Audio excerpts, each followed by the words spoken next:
बेटियां छोटी हों या बड़ी हों, उसकी सबसे सच्ची दोस्त, सहेली और देखभाल करने वाली उसकी माँ होती है। लेकिन आज जो मैं सच्ची घटना आपको बताने जा रहा हूँ, इस घटना में एक माँ अपने प्रेमी के साथ पहले शारीरिक संबंध बनाती है। उसके बाद अपने प्रेमी से कहती है कि तुम मेरी 8 साल की इस बेटी के साथ तब तक रेप करो जब तक इसकी मौत न हो जाए। और उसका प्रेमी वैसा ही करता है, उसके साथ तब तक रेप करता है जब तक उसकी मौत नहीं हो जाती है। जब इस घटना की जानकारी लोगों के सामने आती है, सारी सच्चाई जब लोग जानते हैं, तो उनका कलेजा कांप उठता है, उनकी रूहें तक कांप जाती हैं, लोगों के पैर तले से ज़मीन खिसक जाती है। लोग सोचने को मजबूर हो जाते हैं कि ये भगवान, एक कैसा समय आ गया है, एक माँ ऐसी हैवान कैसे बन सकती है। तो चलिए आइए जानते हैं इस पूरी घटना को। राजधानी दिल्ली के दरियागंज पुलिस स्टेशन में 5 जुलाई को एक व्यक्ति अपनी पत्नी के साथ रोता और बिलखता हुआ पहुंचता है। कहता है, साहब मेरी बच्ची कहीं लापता हो गई है, मेरी बच्ची कहीं गुम हो गई है और मुझे अंदेशा है कि मेरी बेटी का किसी ने अपहरण कर लिया है। कृपया करके मेरी बेटी को ढूंढ दीजिए। तो पुलिस उससे कहती है कि पूरा मामला मुझे बताओ। तब वह व्यक्ति कहता है कि साहब 4 तारीख की रात में मैं, मेरी 8 साल की बेटी और अब मेरी पत्नी एक कमरे में सोए हुए थे। जब सुबह नींद खुलती है तो हम देखते हैं कि मेरी बेटी कमरे में नहीं है। तो चारों तरफ मैं अपनी बेटी को ढूंढा, लेकिन मेरी बेटी कहीं भी नहीं मिली और मुझे ऐसा अंदेशा लग रहा है कि किसी ने मेरी बेटी को अगवा कर लिया है। जैसे ही यह बातें पुलिस को पता चलती है, फ़ौरन पुलिस एक्शन में आ जाती है और उस बच्ची की तलाश शुरू कर देती है। अब पुलिस खोजती है बच्ची कहाँ गई। 1 दिन बीतता है, 2 दिन बीतता है, इस तरीके से 15 दिन गुजर जाते हैं, लेकिन उस बच्ची का कहीं भी अता और पता नहीं चलता है। 16 दिन के बाद राजघाट जो है बस स्टेशन के पास से एक महिला पुलिस को फ़ोन करती है। वो कहती है कि साहब बस स्टेशन के पीछे का जो जंगल है, मैं उसमें घास काटने के लिए गई हुई थी, तो वहाँ हमने देखा कि एक बच्ची का सड़ा गला हुआ शव पड़ा हुआ है, कृपया करके आकर देख लीजिए। तो जैसे ही पुलिस को यह सूचना मिलती है, फ़ौरन पुलिस हरकत में आती है और मौके पे पहुंचती है। तो मौके पे जब पुलिस पहुंचती है, देखती है कि एक बच्ची का सड़ा गला हुआ शव पड़ा हुआ है और उस बच्ची के शरीर पर एक भी कपड़ा नहीं था। वह बच्ची पूरी तरीके से निर्वस्त्र थी और उसके चेहरे के खाल को उतार लिया गया था। तो शव को देखने से ही ये पता चल रहा था कि बच्ची के साथ बड़ी ही दरिंदगी और हैवानियत की गई है। उस बच्ची के साथ उस बच्ची का शव बड़ी ही जो है दुर्दशा हालत में थी। तो पुलिस जो है शव को अपने कब्ज़े में लेती है और शव को कब्ज़े में लेकर उसे पोस्टमार्टम के लिए भेज देती है।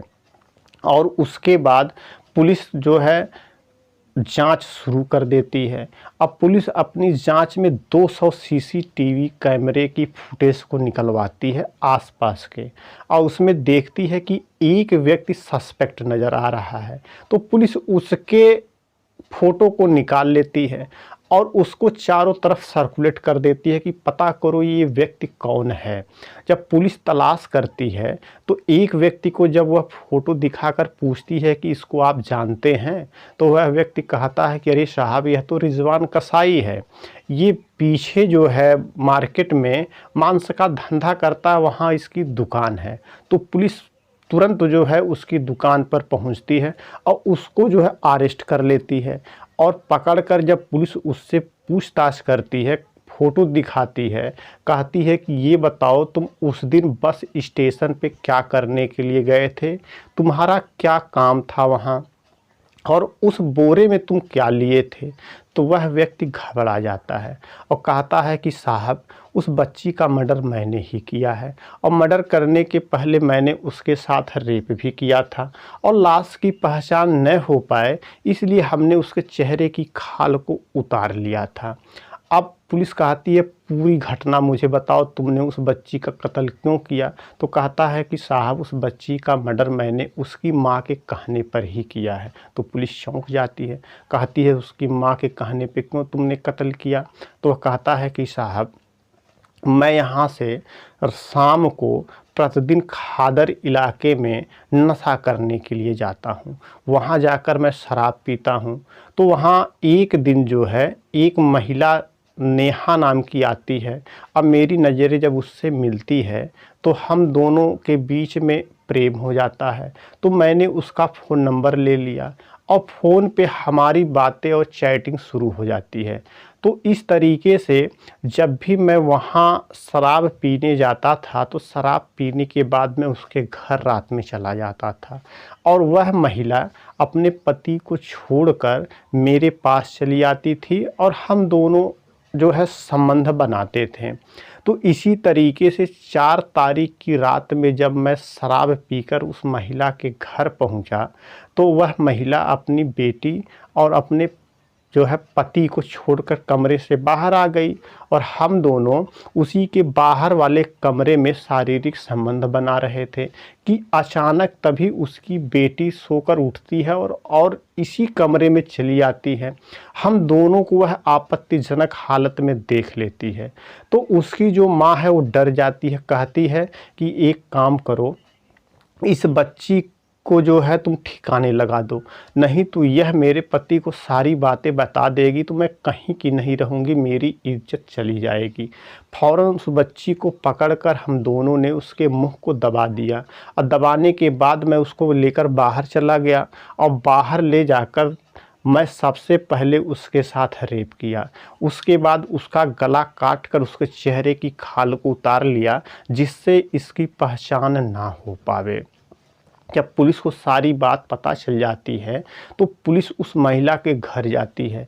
जब पुलिस उसके घर पहुंचती है तो लोग जब पुलिस को देखते हैं तो यही सोचते हैं कि लगता है कि बच्ची के विषय में कोई जानकारी मिल गई है, पुलिस इसके घर बताने आई है। तो जब पुलिस उस महिला को अरेस्ट करती है तो लोग चौंक जाते हैं।